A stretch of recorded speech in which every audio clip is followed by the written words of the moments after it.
అంటే దేశంలో electoral bonds మీద ప్రతి చర్చ జరుగుతుంది. ప్రాంతీయ పార్టీలలో బీఆర్ఎస్ పార్టీ ఓవరాల్ గా మూడో స్థానం. అంటే భాజపా పార్టీ ఫస్ట్ ఉంటే, రెండోది కాంగ్రెస్ కు ఉంటే, మూడోది వచ్చేటప్పటికి బీఆర్ఎస్. అంటే ఆ స్థాయిలో డబ్బు సంపాదించేశారు. అవును. దీని ఇప్పుడు ఈ ఒక్క 2022-2023లోనే 529 కోట్లు దమేసుకుంటే ఇప్పటి వరకు 913 కోట్లు ఉంది. ఈ దీంట్లో 195 కోట్లు 98 కోట్ల రూపాయలకు సంబంధించి ఒక ఉచ్చు బిగుసుకుపోతుంది. ఇది అందరూ కొంచెం రాయటానికి ఇబ్బంది పడ్డట్టున్నారు. కానండి మొత్తం మీద తెలుగుదేశం బీఆర్ఎస్ పార్టీ ఏదైతే ఉందో 194 కోట్ల ఎలక్ట్రల్ బాండ్స్ లో మీకు వచ్చిన అక్రమం అని చెప్పేసి అల్లిబిల్లి కంపెనీలతో టైప్ తోటి మీకు వచ్చినట్టుగా ఒక ప్రత్యేకమైన ఫిర్యాదు అందింది ఈడీకి. దాని మీద మరి ఏం జరుగుతుందన్నది మనం చూద్దాం.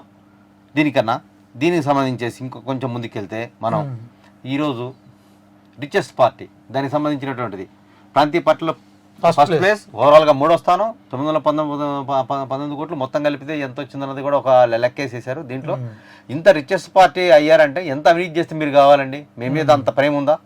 రైట్.